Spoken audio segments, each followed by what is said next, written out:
There we go. All right. Welcome, everybody, to webinar series, Interesting Math Problems, presented by our virtual brother, Brian Smith. Some housekeeping things to go over. This is not a tiled meeting, so please govern yourselves accordingly.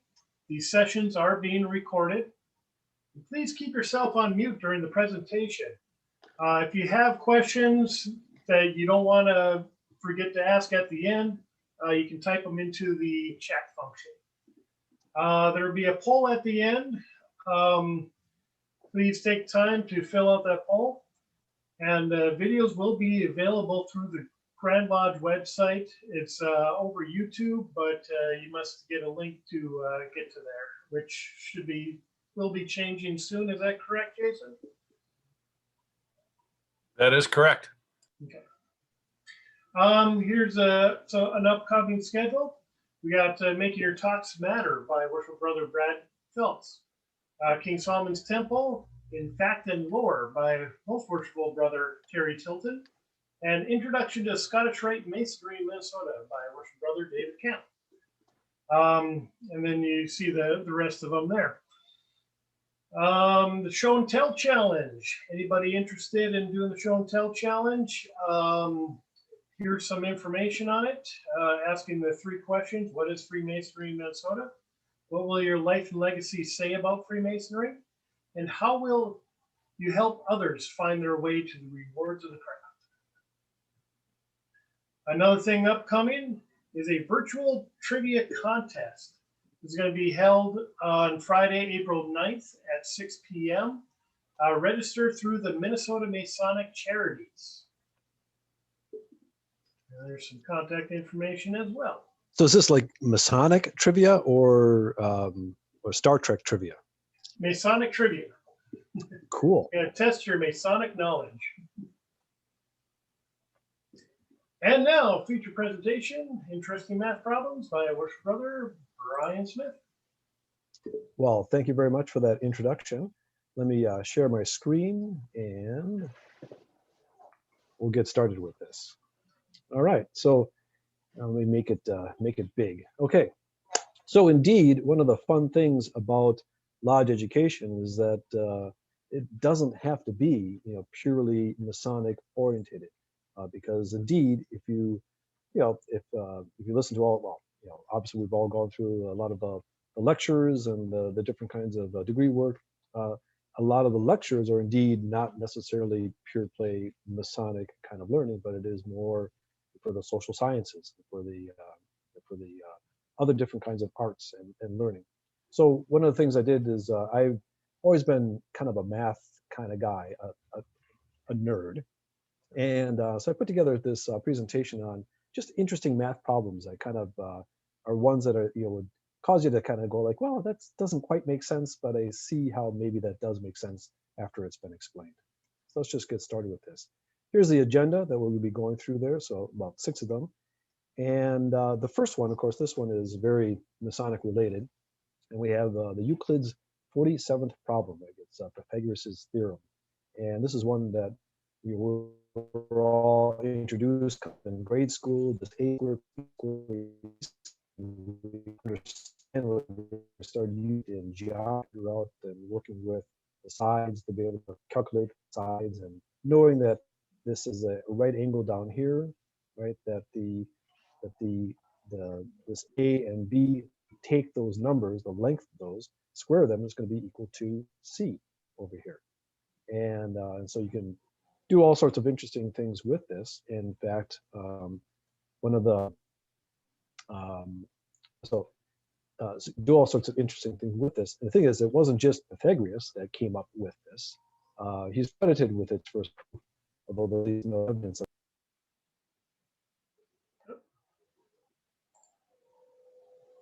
We may have lost him.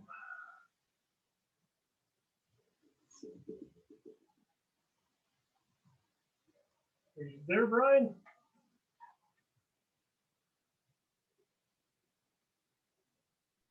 I'm here, and do I need to reshare? Yes, I believe so. You're kind of cutting in and out a little bit. I'm on the edge of the internet. Your So how is video, this? Testing 1, 2, 3. your All video's right, better, freezing better, up a better. little bit.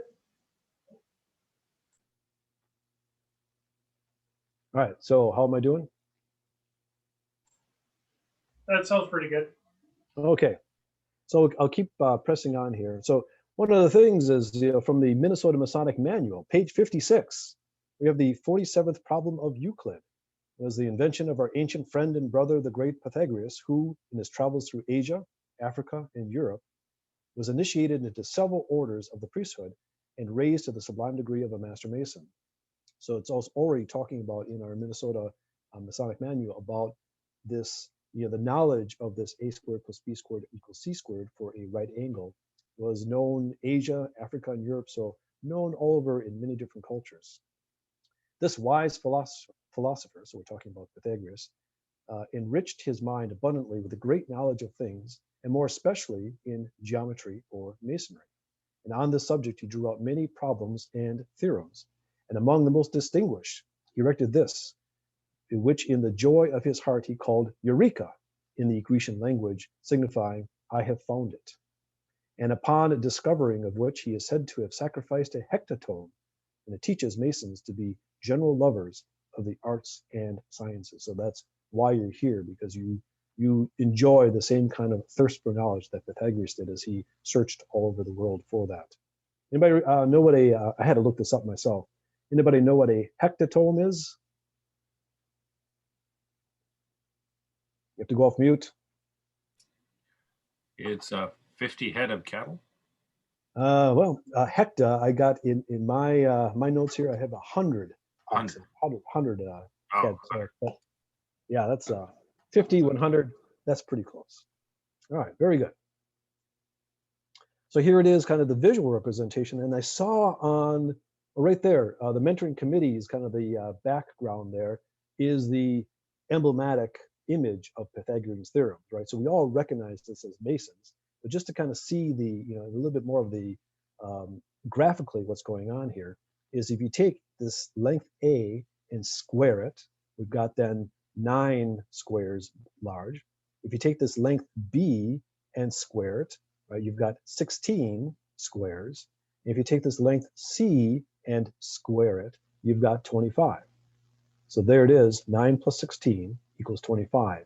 A squared plus B squared equals C squared. That's kind of that visual representation, and I'm pointing at the mentoring committee's logo there. That's that visual representation that we all recognize as Masons. So here's another thing. Now you have to take a look at the postage stamp of me. I'm teaching this in a lodge. So I've got these ropes, and they've got knots in them. You can see the knots. And what I do is I hand them out to 3 brothers, and one of them is 3 lengths long. Another of these ropes is 4 lengths long, and the other one is 5 lengths long. And I tell the brothers, make a square. Right, given these lengths, make a square. So they'll stand up in lodge, and they will hold them, and they will make then the Pythagorean's theorem. They'll make this triple and make the square, and then we'll have the master come out using his jewel to verify that indeed these craftsmen have made this square. So we use this. I use this all the time. If you're trying to lay out a square in a room, to measure a square, you measure the diagonal, and the lengths of those diagonals have to be equal. If they are, you have a square. If it's not, it's a parallelogram. So it's a very popular, very, very useful tool to know this one simple thing, this Pythagorean theorem. Here's another proof, more kind of geometric, let's say. And we're talking about a squared plus b squared. So we take this length b, and this is this yellow representation. We take the length a, and that's that representation. We put it inside of a square that is both b and a wide on both of its sides. So you've got B and A, the green and the yellow bits, and you've got these other little bits that are kind of left over, these 4 triangular bits that are left over. If you go over here, same size area of a square, but now here's our C squared inside of there, you'll notice that all these little bits that are left over are the same size as the bits left over from this other square. So that from this, we can see that A squared plus B squared, so the sum of those 2 sides is equal to this area C in the middle, because all these bits we can subtract from this square, and we can subtract all those bits from this square. So another more of a geometric proof for the Euclid's 47th problem. All right, so we'll wait to the end for questions. Another one that used to always amaze me, right? I remember the first time I saw this proof, right, in school, and it was just like, wow, that's really, really cool. And so again, I'm a nerd. This may not be really cool for you, but it maybe should be mildly cool. So this is proof that 0.9999 repeating infinitely, so off, an infinite number of nines, not a finite, but an infinite number of nines, is really equal to 1. So if you take that 9, you stretch it out as far as you can, that really is mathematically equal to 1. So how do we do that? So we say x, kind of any random variable, is equal to this 0.9999, again, dot, dot, dot, off to infinity. Hold on one second here. I don't even know how to hang up on my own phone here. All right, so it's off to infinity, and then what we do is we take both sides of this, and we can do the same operation on both sides of the equal sign in mathematics. So we multiply both sides by 10, so we get 10 of these x things. We don't know what x is yet. And if we multiply 10 times this 0.999, we just move the decimal point. So we have 9.9999 off to infinity. Well, the next thing we can do is we can subtract x from both sides. And we already have said that x is equal to this 0.999 off to infinity. So we can say 10x minus x is equal to 9.99 minus all these 9's off to infinity. And maybe you can see where this is going. If you have 10 x's and you take one 10x away, you end up with 9 x's. And if you get rid of all these repeated 9's, you end up with 9. And like I said, you can do the same operation on both sides of the equal sign. And we divide both sides by 9. And so then we just left with x equals to 1. So this is the mathematical proof that 1 is equal to 0.999 and repeating off to infinity. Another cool, very simple one is to see 1/3 is equal to this 0.3333 off to infinity. And basically we multiply both sides by 3. We do the same operation on both sides. And here we find out that 3 times 1/3, if you have 1/3, 3 of them, you're going to equal to 1 thing. And if you take 3 times this 0.3, that's 3 times 0.3 is 9, and you get the 9 repeating. So it's another way to prove that 1 is equal to 0.9999 off to infinity. So strange math problems. Here's a really cool one, Benford's law. And the law says that the number 1, if you look at all the different literature, if you search websites, if you just search your emails, you'll find that on average, the number 1 appears as the most popular digit in all the real world numbers out there. So all the not fake numbers, but real world numbers. 30% of the time, there's the actual relative percentages of the frequency of the different digits. It'd be interesting to see where 0 comes in on here, but I didn't have that number. So it's not 1/10 that you might expect from the number 1, but it is 30% of the time. If you think about it, this is really, if you think about like how we have time, right? We say, oh, because ignore the 24-hour clock, but if we say it's it's 1 o'clock or 12 o'clock or 11 o'clock or 10 o'clock, all those have 1's in them. So we're already talking about 40% of the time when you say, oh, meet me at 1, meet me at noon, which would be 12, right? Meet me at 10 or 11. Those all have 1's in them. And so that frequency happens a lot more than just the 8 o'clock, right? Which just has 1 chance in 12 of the 8 showing up. So that is part of the reason why this works this way, this distribution. So if you know this distribution, you can actually take a look at some real world numbers. And if they don't quite fit this distribution, maybe they're not real world numbers. Maybe they've been falsified. So it's one of the things that have been used in the past to help identify fraudulent behavior. And so here you can see then the other reasons, like the Fibonacci sequence. You can see the number 1, right? Just if we're counting up to 100, the number 1 just shows up so many more times than the other numbers. So that's Benford's law. So here's another cool one, calculating pi. Here's the representation for pi, the 3.141592653, and it keeps going off to infinity. Calculating pi from a dartboard.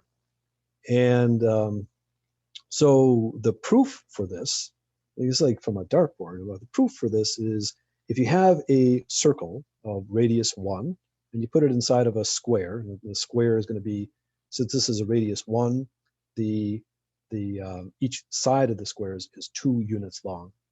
A square's area is pi r squared, and since r, in this case the radius, is 1, pi r squared is going to be, you put the 1 for r in there, 1 squared is just 1, so the circle's area is pi, and we know the square's area is 2 by 2 is equal to 4.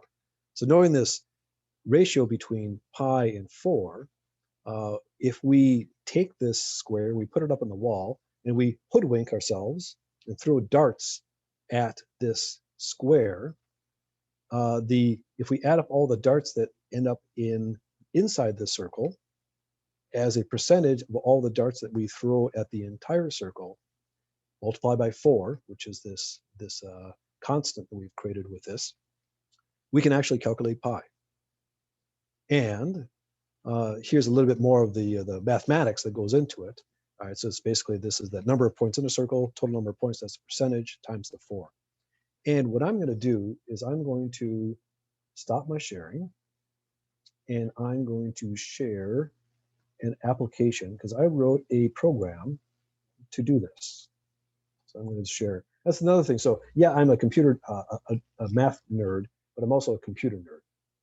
And so whenever I see a problem, or I don't understand something, or I think something is kind of cool or interesting, I will write a program to see if things are working the way I think they should be working, or write a program just for fun. I've got simulators for all sorts of different things, and anyway, that's what I do for fun. So here we are with this is the wrong program. So let me calculate pi. So I'm going to do this 100 times.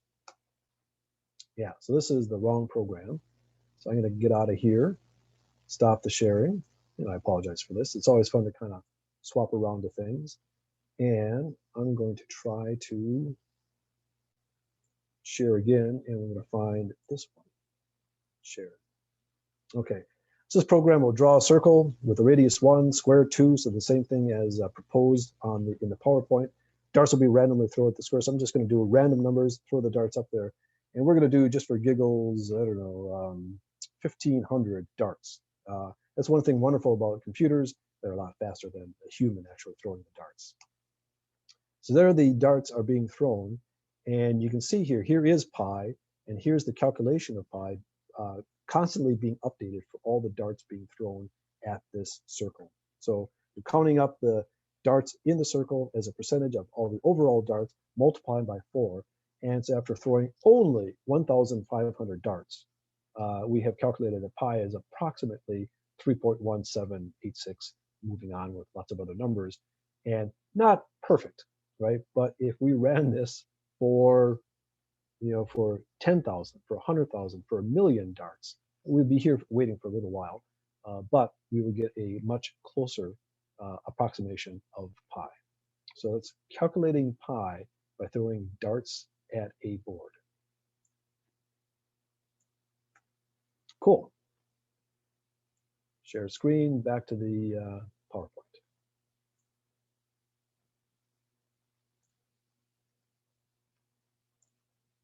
All right.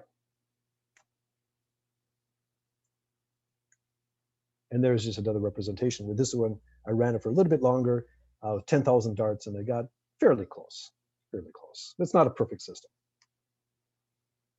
All right, another one is if you've got a wacky shape, a wacky four-sided shape, and you can make any size shape that you want with that. If you draw from the center line, from the center of each one of those 4 lines, if you draw then in a shape inside of there, it is going to be a parallelogram.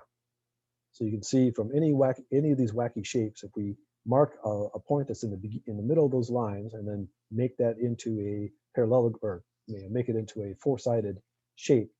It's going to be parallelogram, so it's going to be this side is going to be parallel to that side is going to be parallel to that side. And it's not something that you would normally intuitively think. You think like, I could always draw it a little bit weirder, a little bit wackier, and have this line a little bit longer. But the way this works, it always has it to be in a perfect parallelogram each time. All right, the last one is the Monty Hall problem. And so with this one, do you remember the old Monty Hall show? Well, it was Monty Hall. What was the name of the show? Was it Monty Hall? Let's Make a Deal. Let's Make a Deal. Yeah. So in Let's Make a Deal, at the end of that, he would have three doors. They were basically curtains, and often behind one of those doors, there would be a car, right, or some really spectacular gift, and then behind others they were not so great gifts, or not so great prizes. And a lot of times too, you'd pick whatever door you wanted, and then he would say, well, I'll give you this brand new $100 bill if you switched your decision. Or so you got to make this choice about whether I stay with this door that I picked, or if he's trying to get me out of this beautiful car, or whatever. So it was just a game show. But it kind of posed this problem called the Monty Hall problem. So I'll pose it to you too, and I want you to play along with this. So I'm the host, and I'm going to show you three doors: door number 1, door number 2, and door number 3. And you have to pick a door. So right now, mentally, pick a door. And what I will do as the host is, after you've picked a door, you'll say, oh, I want door number 1, right? Then as the host, I will show you one of the other 2 doors that there was a goat behind there. And if you're a Mason, you understand why I picked a goat. But anyway, there's a goat, something that you don't want, behind that other door. So you pick door number 1. The host will show you one of the other 2 doors is the goat. And so now, right, that the car is either behind the door that you picked, or the door that you didn't pick, because the car is not here. The question is, do you stay with your original decision? Do you stay with your original door? Do you always switch? Or would you say, it doesn't matter, it's a 50-50 chance anyway, I'll flip a coin, and then whatever the coin tells me to do, I'll either switch or not switch? So I'm kind of seeing some of the faces here. So if you think you should always stay with the door that you first picked, raise your hand. Okay, we at least saw a couple there. All right. If you think you should always switch to the other door, raise your hand. All right, Michael says, yep, always switch. And then do you think, hey, 50-50 chance, flip the coin, and whatever the coin says, I'll either switch or not switch? All right, we got others doing that. All right, so we're kind of split all over the board. And so here we are, we're picking this door, and here's the answer. Well, I'm sorry, here's the offer. I apologize, a little bit off there. So here are all 3 choices. We've already made our choices. And the answer is always switch. And it's counterintuitive, let me tell you. And it's so counterintuitive to the point I wrote a program to prove to myself that this is correct, because I didn't believe some of the wording that you see on this page here. But you always switch. And if you stay with a door, if you always stay with a door, you're only going to win 1/3 of the time.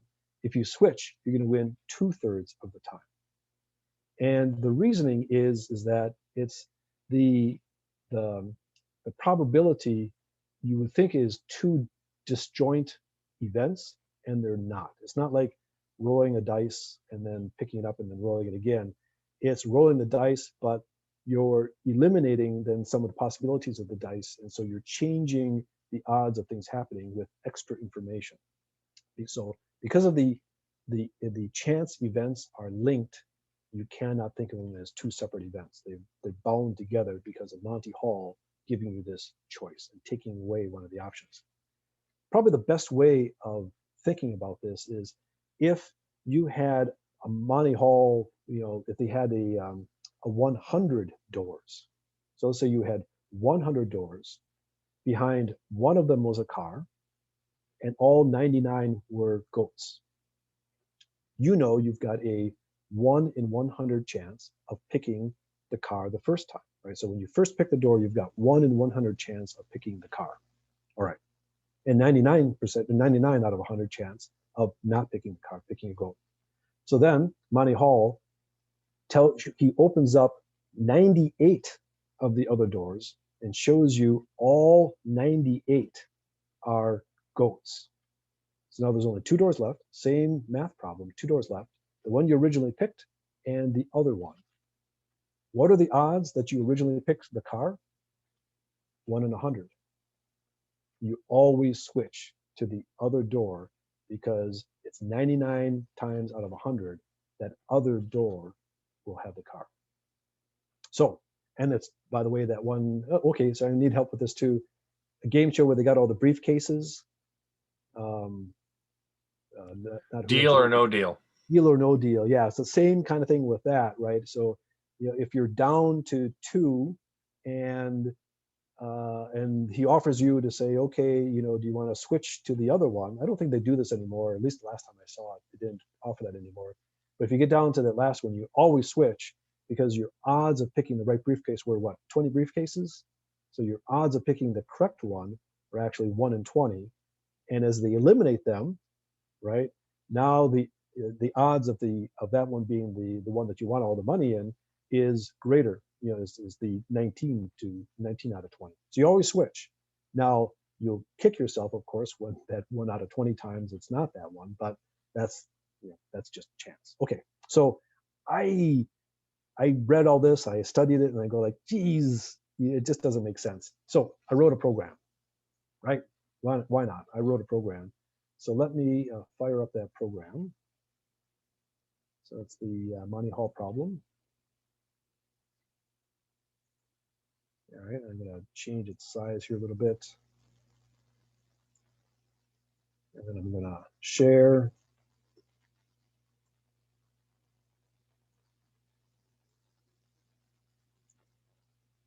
All right, so you got your 3 player styles, always switch, never switch, and the 50-50 switch.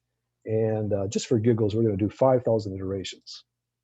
And I don't think we need to do 5,000. We'll do 1,000. And so this is showing us the iterations as it's going through. It's a little bit hard to see, but there we are. So you can see the percentages. So after 1,000 iterations, right, if you always switched, you win about 2/3 of the time. If you never switch, you win that other 1/3 of the time. And if you switch 50-50, if you flip that coin, you win half of the time, because half of the time you changed, you did go to the other door that had the car in it, and the other half you stayed with the existing door. And your odds of winning that are exactly, well, you play the game enough times, your odds would be 50% chance of winning. So that's the Monty Hall problem. So if you ever get on Deal or No Deal, and you win the big bucks in the end, guess who you owe like maybe a 10% finder's fee for telling you always switch at the end, because that will increase your chances of winning the big money. And if you lose, if you get the dollar box or the dollar briefcase, well, maybe I'll buy you a beer or something like that as an apology. Okay, so any questions on the presentation? Any questions about anything? I kind of cheated on that last one. I remembered that problem from college. Yeah, it's a classic, and it really just defies. Here we are. I'm looking at this group. This is one smart group of men, and it just defies logic. And in fact, I think many of you know Worship Brother Brust, right? And he is convinced it doesn't matter, right? It's the 50-50 chance. He's convinced of that.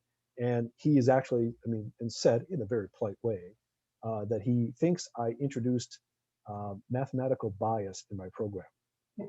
So he thinks I was accidental in building bias into the program, such that when I wrote my program and got the results I was looking for, then I stopped, debugging, and I thought, now everything's working. So, yeah, it just, and I agree with him though. It just defies logic. But I think always switch.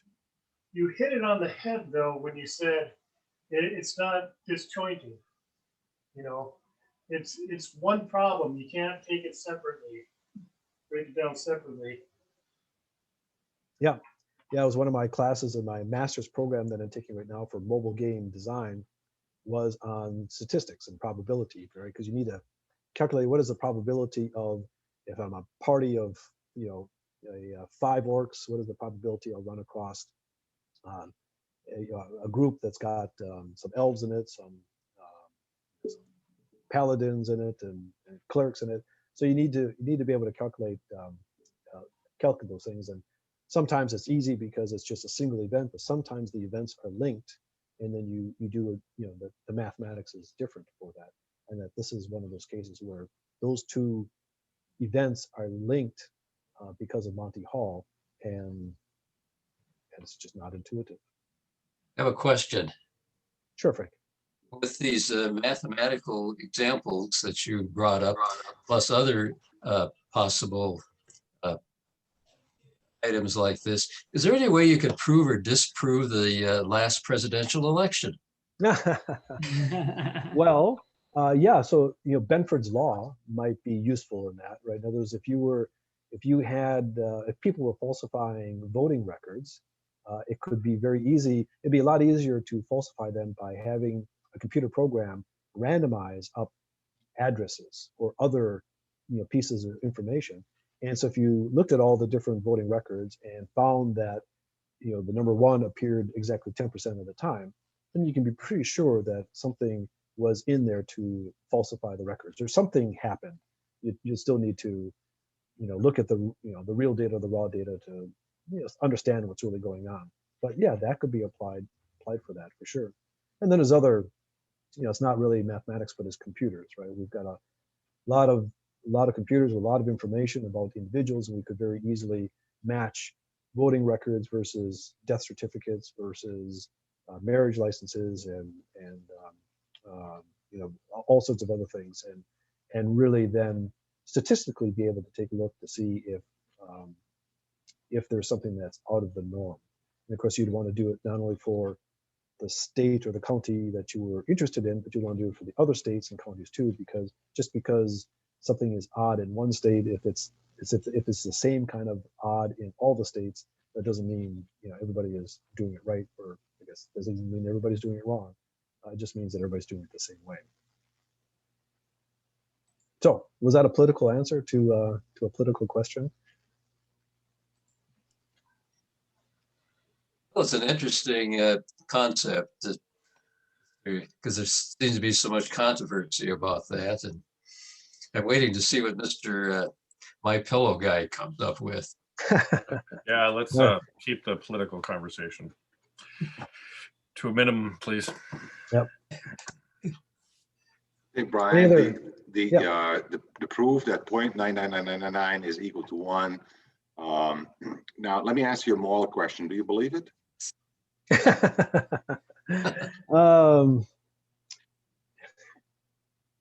Yeah, I mean, okay, so yeah, it's when I first heard it, I tell you, I didn't believe it.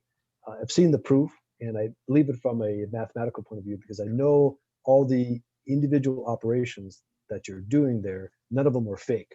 They're all real. They're not fake. It's all using existing rules. But there's another way of thinking about it, and that is, so you say, okay, how far out are you going to go in the nines, right? And you can go as far as you even want to think or comprehend. Enough nines is string from here to the sun and back again, and you can always go one more 9 after that, and it's still not 1, right? And so you can go off an infinite number of 9s, and it still is not 1. But there's another side of mathematics, which is in calculus, right? So it's not so much that you're there, it's that you're approaching it, right? So you've got your your logarithmic curves or the other curves that are approaching these numbers, but they never get there. But if you go out far enough, they get close enough that you might as well consider them there. Yeah, I think what you're showing there is basically the, how should I say, the difference between a fractional system and a decimal system. They are bound by the same, call it logic, but frankly, you cannot kind of apply both operands to the various systems. In other words, if you are decimal, you have to stay decimal. If you are fractional, you have to stay fractional. Now, they can be translated in these others. For instance, 1/3 is 0.33333 at nausea, right? Mm-hmm. As you just said with 0.9999. But the operands are to solve these equations, and mixing fractional and decimal is basically where the trick comes in, where 0.9999 becomes 1. Well, the first proof that I did for the 0.999 off to infinity equaling 1 didn't involve any fractions. No, the second one, sorry. The second one did. Yeah, the second one did. Yeah. And that one, after we jumped into the 0.3333, that's not a fraction anymore either, other than it is the decimal representation of that fraction. Yeah. No, it's another interesting question is having a program about calculus, between integral and differential calculus, where you say like this, go out to infinity with a 99999. That seems to be getting pretty close to the theory on calculus. Yeah, if you go off to infinity, as you're approaching a number, it's by all sense of the of the math, it's equal to that number, and it's kind of the calculus and differential equations. Take that, use that kind of rule. The more nines you have, the closer you are to 1. The less nines you have, the further away you are from 1. Yep. Yeah, there's a 6 sigma. There's different lean kinds of things. So there's mathematical representations of the quality of your whatever you're building, and yeah, they will talk about the number of nines, right? So if you're 0.9, if your quality is 0.9, well, that's only 90%. That's not very good. If it's 0.99, it's 99%. And that's an order of magnitude increase for each one of those. So each 9 that you add, adds up, it increases it by order of magnitude. And so if you get out to 6 sigma, the 5 or 6 nines, you're talking, that's really good quality. If you get out to an infinite number of 9s, you might as well just start marketing and advertising that you've got perfect quality. Yeah, You'd rather have 0.999 gold versus 0.9 of gold. Yes. Yeah, exactly. Yeah. In a lot of the ancient mystery schools, the number 9 actually represented the completeness and was equivalent to 1. So basically, each number had a certain symbolic meaning, and 9 was the last of the single digits, and represented the completeness, the oneness, and all encompassing. So that's kind of where 9 and 0.9999 approaching 1 maybe, because once you are in 10, you're basically restarting. Yeah. So with that, so you're saying these were systems that had the 0 in it, because like the Roman numbers, they didn't have a representation for 0, which made, by the way, mathematics really hard in Roman numerals. Yeah, actually, the number 0 is an interesting one. It was not until the 5th or the 6th century CE where number 0 was acknowledged as a valid number, or first introduced in arithmetic and mathematics as a valid number. I mean, people were Arabic, right? What's that? It was Arabs or Arabic? No, it was actually, you might be right, or I can't remember what first came up with it, but it was in the 5th or the 6th, 500, 600, or 560 or something like that, where somebody really acknowledged or introduced the number zero, the concept of the number zero in math, Mhm. and started working literally the numbers with considering zero as a valid entity. I mean, people were familiar with the whole concept of nothing, like, Yeah. right? Yeah. But not the number zero as a valid contributor in the system. Right. Yeah, because the Romans, like, they didn't have a representation for zero. Now they did 10, which was the X, right? But Right. if you got M's and L's and X's, yeah, there's some zeros built into this. They understood the, that we humans all had, mostly 10 fingers, so they understood this powers of 10. But Right. from a mathematical point of view, if I asked you to take, x m x minus l, x I, well, that's even, no, that's correct. You'd be like, oh, okay, I've got to write this down in decimal Right. to do the math, because it was difficult for Romans to be doing that. And yeah, then their empire crashed, and I think some other good people came up with this concept Yeah. of the zero. That's the same for the Egyptians, that the concept of zero, the number zero, was non-existing either. Yeah, it's amazing, the power of just this little zero kind of thing. But you're also talking to a computer scientist, and I worked for a large multinational corporation for 31 years, 9 months, and 2 days. And we programmed in hexadecimal for that, because it's a very convenient way of working with binary information, but well, easier in terms of mathematics and understanding the bits that are there. But anyway, it's a great representation. There's octal, there's which is a base 8 numbering system, but then hexadecimal is base 16. And so you talk about there is a zero, but we count by going 1, 2, 3, 4, 5, 6, 7, 8, 9, and then A, B, C, D, E, F, and F is 15, and 16 is 1, 0. But believe me, when you're working with computers at that level that I was working in at that time, we could read and write in hexadecimal. That's how we thought. And a little story for you too. This didn't happen to me, but it happened to a friend of a friend. So it's true, although I wasn't there for it. But there was an engineer who was working for this large multinational corporation at the same time I was. And we were all heads down working on building this new computer. And he was working the 16-hour shift after a whole week's worth of 16-hour shifts. He was driving home, needed gas, stopped off at the gas station, and wrote his check for the gas in hexadecimal. He went in the next day to his manager and said, I need 2 weeks off.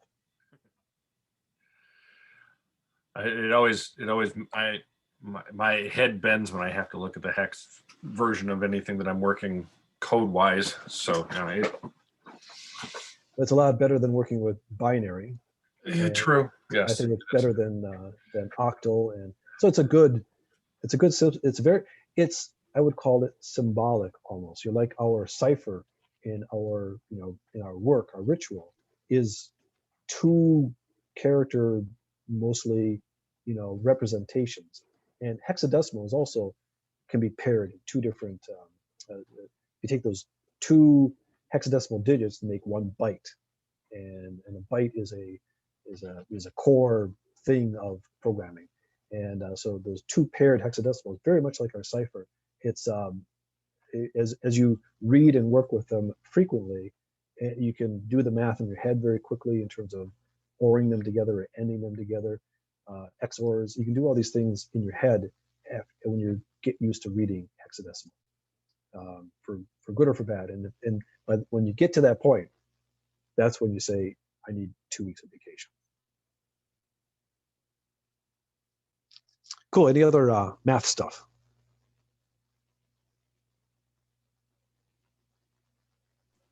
All right. Well, I'll turn it back to the boss. Thanks everybody for showing up. There are more presentations as usual every Wednesday at 7 p.m. Check the Grand Lodge website for the schedule. and hope to see you guys soon. Thank you. Thank you, Brian. You're welcome. Have a good evening. David? Say, David?